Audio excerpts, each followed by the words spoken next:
Great to have you along on this Sunday, July 12th. We are tracking a big warm up on the way, as well as some new rain chances or adjusted rain chances within the forecast. I'm meteorologist Davis Wells. Thanks for tuning in wherever you're watching, whether that's on WTOL 11 Plus, YouTube, or right from the WTOL 11 weather app. As I mentioned, we're checking the forecast. Today is going to be the start of when the sunshine will stay with us essentially for most of this week. Temperatures will be warming today into the middle 80s and not going to see very many clouds in the sky for us. What I want to shift your attention to, though, is this is our next weather maker, and I think this map does a really good job at pinpointing different air masses here. So what we're looking at here is dew point. Essentially, that is the humidity that most people would feel, or how sticky and mugginess it might feel.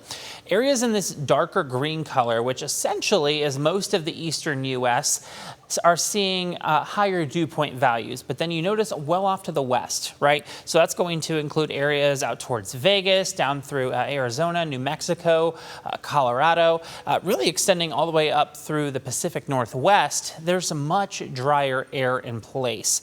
That's not uncommon for the western half, but what is interesting is we've got our next weather maker. It's another high pressure system, and the last time that happened, it created an extreme heat wave, and we had heat indices pushing over 100 degrees for multiple days, almost a week at that.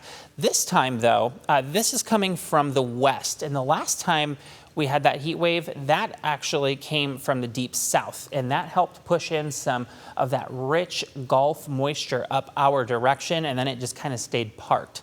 For us, though, this high pressure off to the west and that drier air mass, once that moves this way, that will allow temperatures to gradually increase, and we'll be back into the 90s. But the humidity will be a bit more bearable for most, and dew point values will be, we'll say, in the 60s as compared to where at the last heat wave we were in about the lower to middle 70s for some areas. So this is going to be a little bit different of a heat wave compared to what we've already experienced this year. And this will be tracking in likely a Tuesday and then lasting through Thursday. And the jet stream will be staying off to our north, and because of that, I would anticipate more rain chances up through Canada and then extending over into the New England states. For us, though, because we're on the south side and we're closer towards that center of high pressure, I would anticipate little to any rain chances at all, just because we're kind of suppressed underneath that shield. And another view I want to show you too. This is going to be the dew point that we'll feel here down at the surface. And we typically use this to get an idea how muggy it will be. And usually anything over 60 degrees for a dew point, that's when you start to feel the mugginess a little bit. It also allows for the development of showers and storms to become a little bit more likely because there's extra moisture available within the atmosphere. You'll notice, though, through Monday, we stay very dry. It's going to feel comfortable, be more of a drier air. So even as those temperatures are gradually warming, it's not going to feel as oppressive or the dangerous heat that we felt previously. But we will see a general increase in those dew point values as we head into a Tuesday, Wednesday, a brief drop off on Thursday. That would be during the overnight hours. But then Friday, we'll see it spike again into the 70s. So not as prolonged as what we dealt with last time. But with that in mind, and knowing that we've got the heat on the way, the last time it allowed us to kind of see, okay, are our systems in good working order? I know personally myself, my air conditioning went out and it got pretty toasty inside the home, but thankfully I was able to have someone come out and repair it. So hopefully you're not in that same boat, but at least now we're giving you the heads up, right? We know that the heat's coming. Make sure that your air conditioning systems are in good working order. Make sure those filters are cleaned out. That way everything can be running as efficiently as possible.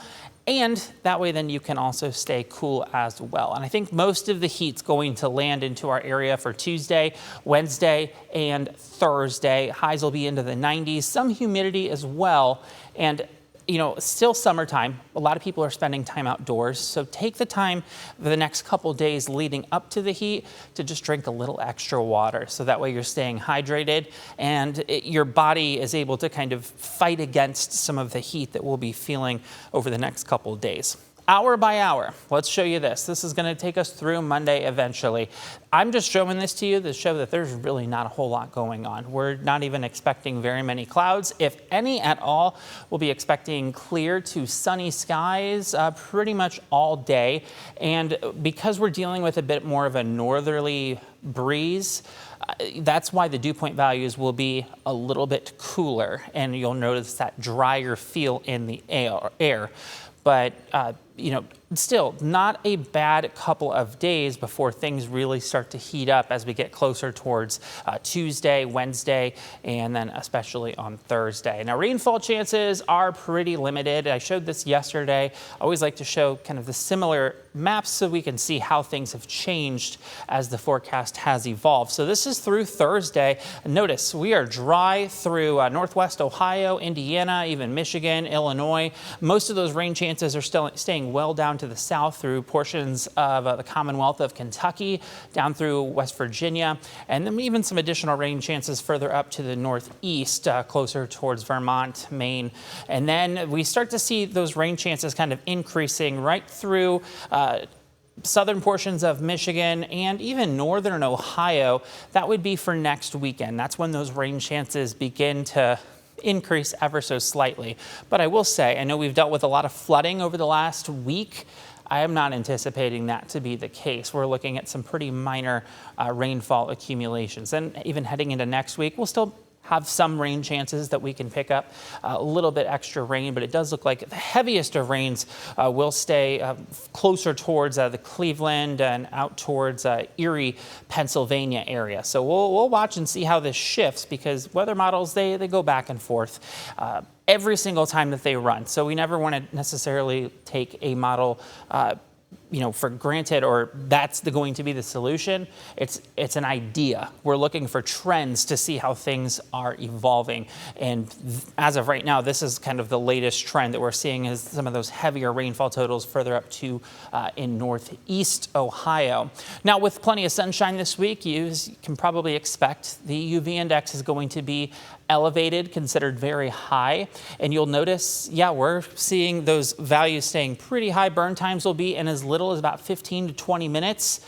I know I got a little extra sun the other day when I was spending time by the pool. Make sure you're putting sunscreen on if you're spending any time outdoors. That sun is quite potent this time of year, especially if you're even being outside doing yard work. You might be outside longer than what you're anticipating. You can quickly get a sunburn if you're not careful. But conditions for weather are looking a-okay for any yard work that you might be doing. Hey, and if you didn't know, on this coming Tuesday, Big Boy 4014 is actually returning back through Ohio as it's heading out west. It is one of 6 locations that will be stopping across the entire U.S. And that one location is going to be in Fostoria. Right now, temperatures are going to be pretty warm out there, middle 90s for us, not expecting a drop of rain, but it's a free event that you can go to. There's no cost for it. You don't even need a ticket to go. That's going to be lasting on Tuesday from 9 a.m. to 3 p.m. And there's some other viewing opportunities as well in Ohio, but they're a little bit shorter duration for how long they'll be staying there.